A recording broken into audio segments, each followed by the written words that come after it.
Hey everyone, welcome back to the channel. If you've ever noticed your iPhone camera automatically switching to macro mode when taking close-up shots, you're not alone. While macro mode helps capture detailed close-ups, sometimes you may want to turn it off.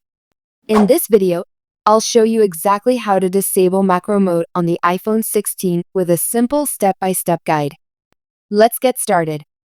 First, what is macro mode? It's a feature that automatically switches to the ultra-wide camera when you move your iPhone close to an object, allowing for super detailed shots. But sometimes, this switch can be annoying if you don't need it. So, let's turn it off. Method 1. Turning off macro mode for a single photo. If you just want to disable macro mode temporarily, here's what to do. Open the camera app on your iPhone 16. Move the phone close to an object until you see the macro mode icon, a small yellow flower, appear on the screen. Tap the macro icon to turn it off for that session.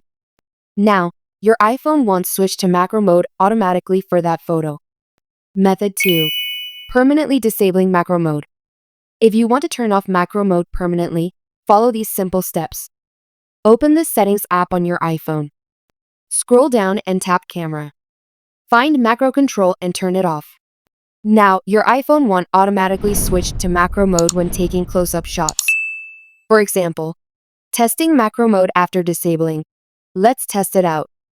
Now, when I move my iPhone close to this object, you'll notice that macro mode no longer activates automatically.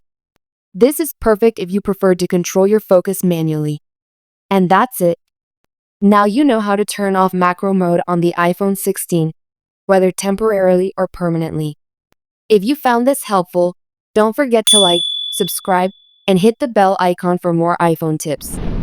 Thanks for watching, and I'll see you in the next one.